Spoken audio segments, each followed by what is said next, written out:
Hello guys. तो मेरा नाम है श्रेय सालवी और आज की इस वीडियो में हम लोग बात करने वाले हैं लॉजिकल ऑपरेटर्स। लॉजिकल ऑपरेटर्स जो कि मल्टीपल रिलेशन को बनाने में मदद करते हैं। जैसा कि हमने रिलेशनल ऑपरेटर्स में देखा था, हमने एक कंपैरिजन बनाया था। फॉर एग्जांपल हम मान लेते हैं कि लक्ष्मी चीट फंड में पैसा डालने के लिए आपको कम से कम 1 करोड़ रुपए से ज़्यादा चाहिए। तो ये तो आपकी पहली कंडीशन हो गई, आप सिंपली कंपेयर कर सकते हैं। लेकिन अब मैं बोल रहा हूँ कि आपको जो पैसा है वो 10 करोड़ से कम भी होना चाहिए। मतलब यहाँ पर जो है मल्टीपल कंडीशंस आ चुकी है। तो लॉजिक गेट्स इन्हीं मल्टीपल रिलेशन को या कंडीशंस को बनाने में मदद करता है। लॉजिकल ऑपरेटर्स मतलब लॉजिक गेट्स को पाइथन में कैसे इंप्लीमेंट किया गया है, हम लोग वो सीखने वाले हैं। अब लॉजिक गेट्स क्या होता है? लॉजिक गेट्स एक ऐसे हार्डवेयर होते हैं जो कि मल्टीपल इनपुट्स लेकर एक आउटपुट कंप्यूट करके देते हैं। लेकिन कैसे? तो सबसे पहले हम लोग लॉजिक गेट्स को देखेंगे और फिर हम देखेंगे कि वो पाइथन में कैसे काम करते हैं। और हम लोग यहाँ पर सिर्फ 3 लॉजिक गेट्स की बात करने वाले हैं, जिसमें सबसे पहले आते हैं एंड गेट, जिनका सिंबल कुछ इस प्रकार होता है, पीछे से फ्लैट और आगे से बहुत बड़ा संतरा। फिर हमारे पास आते हैं और गेट्स, जिनका सिंबल ऐसा होता है, पीछे से तो आधा गुला और आगे से लगभग सुनियों की चोंच सरीखा। और आखिरी में आते हैं नॉट गेट, जिसका सिंबल कुछ इस प्रकार होता है कि यहाँ पर ट्राइंगल और इसके एंड में एक निप्पल। एंड और गेट 2 इनपुट्स लेते हैं और एक आउटपुट कंप्यूट करके देते हैं। वहीं पर नॉट गेट एक इनपुट लेते हैं और एक ही आउटपुट देते हैं। तो सबसे पहले हम लोग एंड की बात कर लेते हैं। एंड का मतलब होता है मल्टीप्लाई करना।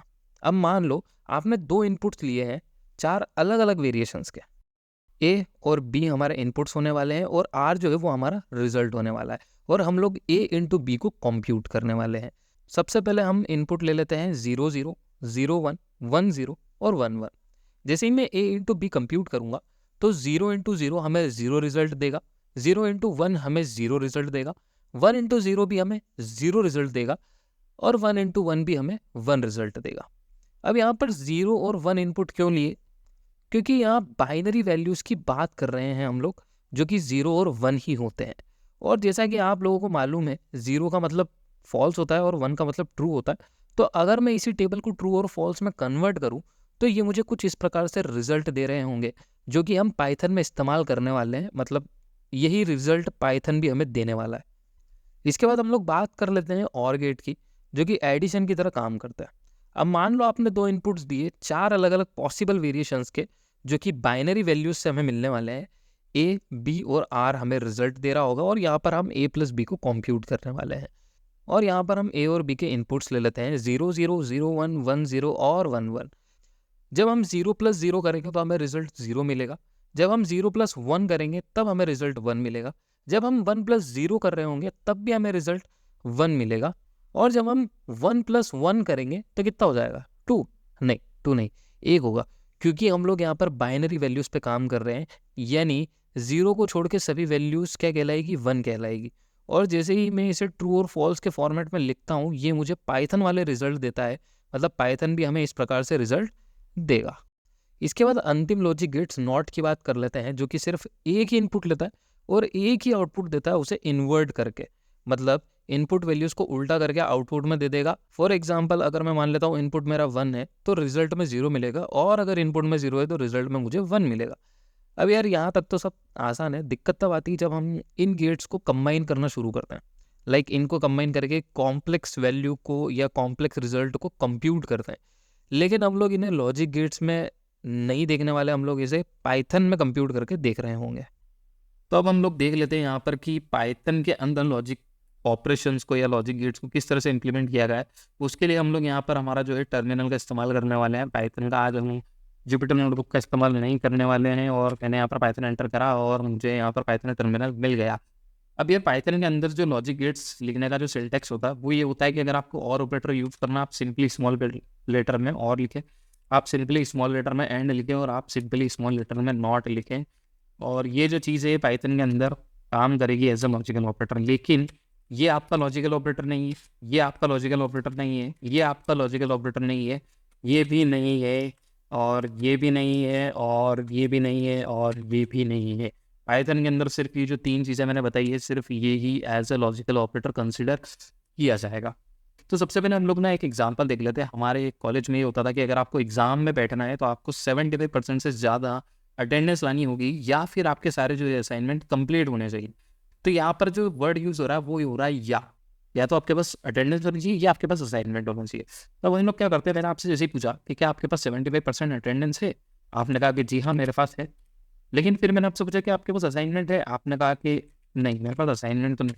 अब मैंने जैसे ही कैलकुलेट करा तो ये देखिए मैंने ये मेरा जो कैलकुलेशन ये आया वही बोलता है कि जी हाँ आप एग्जाम में बैठने के लिए एलिजिबल है। मैंने आपसे सेम चीज़ वापस से पूछी, आपने दोनों ने कहा कि यार मेरे पास असाइनमेंट भी है और मैंने अटेंडेंस भी कर रखी है और जैसे मैंने एंटर करा तो आप बिल्कुल यहाँ पर एलिजिबल है। अब आपसे मैंने जैसे कहा तो आपने कहा कि यार मेरे पास जो असाइनमेंट है वो तो है लेकिन मेरी जो अटेंडेंस है वो नहीं है, यानी कि अटेंडेंस नहीं है लेकिन जो असाइनमेंट है वो किया हुआ है, तब भी आप यहाँ पर वैलिड है।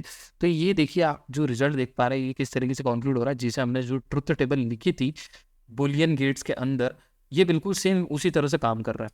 अब हम लोग यहाँ पर जैसे यहाँ पर फॉल्स और फॉल्स को भी एंटर करके देखते हैं कि यार आपके पास अटेंडेंस भी नहीं, आपने असाइनमेंट भी नहीं करा और पीछे मैंने एंटर करा, तो ये देखिए आप एग्जाम में बैठ नहीं सकते। अब ये जो तरीका है ना ये हमें कुछ समझ में नहीं आ रहा है यार, ये क्यों लिखा है, ये फॉल्स किसको डिनोट कर रहा है, ये किसको कर रहा है, ये किसको कर रहा है, ये किसको कर रहा है, ये थोड़ा दिक्कत दे रहा है। तो हम लोग इसे क्या करते हैं, हम लोग इसे वेरिएबल के तौर पर इसे परफॉर्म करने की कोशिश करते हैं। ठीक है, सबसे पहले हम लोग क्या करते हैं, यहाँ पर ए से मैं क्या कर लेता हूँ, अटेंड कर लेता हूँ। अटेंडेंस के लिए मैं ऐसे इनपुट मानता हूँ और इनपुट जो होने वाला है अटेंडेंस के परसेंटेज का होने वाला है। तो अब हम लोग क्या करने वाले हैं, हम लोग उस वैल्यू को इंटीजर में कन्वर्ट कर रहे हैं और अटेंडेंस परसेंटेज में यहाँ पर हम लोग यहाँ पर पूछ रहे हैं यूज़र से। यूज़र बताएगा कि यार मेरी 88% अटेंडेंस है।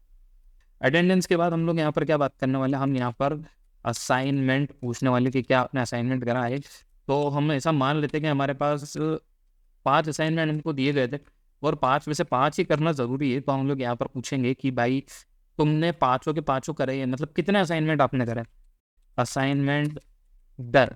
ठीक है, नंबर पर हम लोग यहाँ पर पूछ रहे हैं तो असाइनमेंट डन हम मान लेते हैं कि हमने यहाँ पर 5 के 5 हमने असाइनमेंट यहाँ पर किए हुए हैं।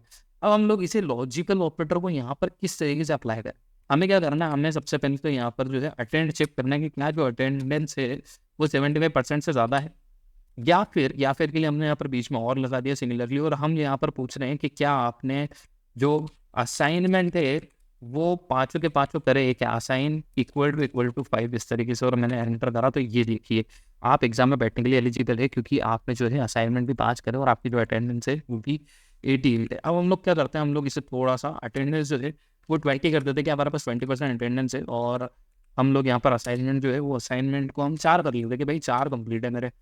और हम लोग यहाँ पर जो है हमारा जो लॉजिक है उसे यहाँ पर इम्प्लीमेंट करते हैं, एग्जीक्यूट करते हैं सेम लॉजिक को, और चेक करते हैं कि क्या आप एग्जाम में बैठ सकते हैं। तो जी नहीं, बिल्कुल नहीं। हम लोग ये जो चीज़ है ना, ये जो हमने यहाँ पर चीज़ देखी, ये सेम चीज़ एक्चुअल में होती। ठीक है, इसी टाइप से जो है वो बड़े बड़े कोड लिखे जाते हैं जहाँ पर ये छोटी मोटी चीज़ों को बनाया भी जाता है। तो ये देखिए हमने है ना सिर्फ 2 से 3 लाइन में कंक्लूड कर लिया कि अगला जो है वो एग्जाम में बैठ पाएगा या नहीं बैठ पाएगा। सिमिलरली हम लोग यहाँ पर एंड गेट की भी हम यहाँ पर बात कर सकते हैं। जैसे अगर मैं आपसे पूछूं कि भाई हेरा फेरी की जो कास्ट है, मतलब मैं आपको कास्ट बताऊंगा, ठीक है, आपको ये बताना है कि वो जो मूवी है वो हेरा फेरी है या नहीं है। सबसे पहले हम लोगों ने पूछा क्या हम आपके पास राजू है मूवी में, आपने बोला कि जी हाँ हमारे पास राजू है। एंड क्या आपके पास शाम है मूवी में, आपने बोला कि जी हाँ शाम है मूवी में। एंड हमने आपसे पूछा कि क्या आपके पास बाबू भैया है, तो आपने कहा कि जी हाँ बाबू भैया भी है। फिर से एंटर करा तो ये देखिए मुझे जो रिजल्ट मिला है वो मुझे मिला है ट्रू, यानी कि ये जो मूवी है ये हेरा फेरी की ही यहाँ पर बात हो रही है। अब यहाँ पर मैंने आपसे पूछा के पास राजू है, आपने कहा कि जी हाँ मूवी में राजू तो हुई। एंड क्या आपके पास शाम है, आपने कहा कि जी हाँ मूवी में शाम भी है। देखिए मैंने आपसे कहा कि क्या मूवी में बाबू भैया, आपने मना कर दिया कि नहीं भाई बाबू भैया तो नहीं। देखिए मैंने यहाँ पर एंटर करा तो ये देखिए यहाँ पर जो है मुझे रिजल्ट मिल गया एज अ फॉल्स। तो यहाँ पर ये जो सेम रिजल्ट होने वाला है ना, ये बिल्कुल हमारे ट्रू एंड ट्रू जो हमारा जो ट्रुथ टेबल थी ये बिल्कुल उसी तरीके से काम करने वाला है। मैं यहाँ पर सारे रिजल्ट एक बार दिखा देता हूँ, और यहाँ पर जैसे मैंने एंटर करा और यहाँ पर हम फॉल्स एंड फॉल्स को भी देख लेते हैं, तो इस तरीके से हमें यहाँ पर रिजल्ट मिल जाते हैं। लेकिन सवाल ये उठता है कि क्या ये जो ऑपरेटर्स हमने यहाँ पर इस्तेमाल करे हैं ये ऑपरेटर्स सिर्फ ये ट्रू और फॉल्स की वैल्यू पर ही काम करने के लिए बने, ठीक है, ये दूसरी वैल्यूज पे काम कर सकते हैं। तो इसका जवाब है बिल्कुल हाँ, किया जा सकता है। फॉर एग्जाम्पल यहाँ पर मैं आपको एक एग्जाम्पल देता हूँ कि इंटीजर हम ले लेते हैं 1 एंड 0। बेसिकली हम यहाँ पर बात करने वाले थे जो हमने 1 0 जो हमारे ट्रुथ टेबल में देखा था कि जब हम 1 एंड 0 यहाँ पर अप्लाई करते हो तो हमें रिजल्ट क्या मिलता है। जैसे ही मैंने एंटर करा तो ये देखिए 1 एंड 0 एक फॉल्स वैल्यू है, 0 जो है वो फॉल्स है, तो हमें क्या मिल गया, 0 मिल गया। अब यार आप ये बोलोगे कि 0 भी फॉल्स है, फॉल्स भी फॉल्स है, तो क्या और भी कुछ फॉल्स होता है।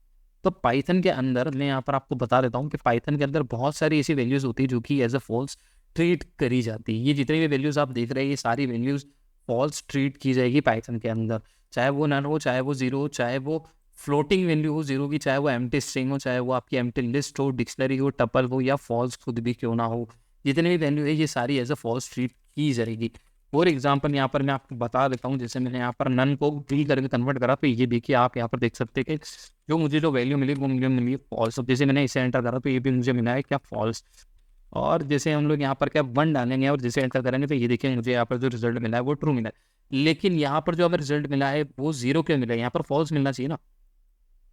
यहाँ पर हमें फॉल्स क्यों नहीं मिला? यहाँ पर हमने जब फॉल्स करा, अच्छा अगर मैं दूसरा ट्रिगर टाइप यहाँ पर मैंने लिया, जैसे अगर नाम लिया और यहाँ पर मैं और डाल रहा हूँ, मैं नंबर ले रहा हूँ, ठीक है, एक तरफ स्ट्रिंग एक तरफ नंबर है और बीच में एक लॉजिकल ऑपरेटर, जिससे मैं एंटर करता हूँ तो ये देखिए जो मुझे रिजल्ट मिल रहा है वो मुझे श्रेय मिल रहा है। तो क्या ये जो श्रेय है ये एज ए ट्रू कंसिडर किया जा रहा है पाइथन के अंदर? तो जी हाँ, ये जो चीज़ है ये एज ए ट्रू कंसिडर की जा रही है, क्योंकि ये जो वैल्यू है ना वो यहाँ पर मुझे दिखाई नहीं दे रही।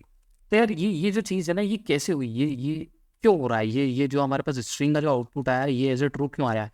फॉर एग्जाम्पल यहाँ पर अगर मैं इस तरीके से कर देता और यहाँ पर जो है यहाँ पर ऐसे करके मेरा नाम एंटर कर देता तो अभी भी मुझे यहाँ पर श्रेय मिला है, बीच में और ऑपरेटर है, तो ये वाली जो वैल्यू है वो फॉल्स क्यों ट्रीट हो रही है? ये वाली value as a true treat हो रही है। तो जब ये जो आउटपुट मिल रहा है वो हमें यहाँ पर ट्रू और फॉल्स क्यों नहीं मिल रहा है? हमें यहाँ पर डायरेक्ट स्ट्रिंग क्यों मिल रही है? तो ये मैं आपको एक टास्क दे रहा हूँ कि आप लोग जाओ और इस चीज़ के बारे में पता लगाओ कि ऐसा क्यों हो रहा है और इस चीज़ को बोला क्या जाता है। और अगर आप लोग एफर्ट नहीं भी डालना चाहते तो ये वाली जो चीज़ है ये हम एक्सप्रेशंस के अंदर सीख रहे होंगे। तो यार बस मेरा ऐसा कहना है कि आप लोग ना यहाँ पर थोड़े एक्सपेरिमेंट वगैरह करते रहो पाइथन के अंदर। तो ये बात तो हमारे एंड और की हो चुकी है। अब हम अगर नोट की बात करें तो नोट को किस तरीके से इस्तेमाल किया जाता है, आपने सबसे पहले लिखना है नोट, एंड देन आपको यहाँ पर जो है यहाँ पर आपको इस तरीके से आपकी जो वैल्यू है वो इसे दे देनी है। जैसे नॉट मैंने करा फॉल्स, तो ये देखिए मुझे यहाँ पर जो नॉट है जो ट्रू मिल गया। नॉट यहाँ पर मैं डाल रहा हूँ ट्रू तो मुझे मिल जाता है नॉट पैसे फॉल्स। तो अब मैं आपसे ये कहना चाह रहा हूँ कि यार आप जाओ और नॉट के आगे कोई स्ट्रिंग वैल्यू रख के देखो, नंबर रख के देखो, और आप लोग देखो कि यार रिजल्ट जो है पाइथन वो क्या देता है। ठीक है, और ये एक्सपेरिमेंट करना बहुत ज़रूरी है, क्योंकि ना जब हम ऑपरेटर प्रेसिडेंस वाला चैप्टर कर रहे होंगे, हमारा जो जो कि मैंने आपको कहा था जो बहुत इंपॉर्टेंट है, एक्सप्रेशंस और हमारा जो ऑपरेटर प्रेसिडेंस है, हमारे पास जो नेक्स्ट चैप्टर है वो हमारे पास आइडेंटिटी ऑपरेटर और मेंबरशिप ऑपरेटर होने वाला है। इसके बाद ये वाले जो 2 चैप्टर है काफ़ी ज़्यादा इंपॉर्टेंट होने वाले हैं। यहाँ पर हम काफ़ी ज़्यादा कॉम्प्लेक्स चीज़ों को देख रहे होंगे, इसीलिए मैं आपको बोल रहा हूँ कि यार यहाँ पर ना एक्सपेरिमेंट करते रहो, जितने ज़्यादा आप एक्सपेरिमेंट करोगे उतना ज़्यादा आप फ्लुएंट हो जाओगे। ठीक है, तो आज के वीडियो में सिर्फ इतना ही। कल के वीडियो में हम लोग बात कर रहे होंगे हमारे आइडेंटिटी और मेंबरशिप ऑपरेटर्स के बारे में।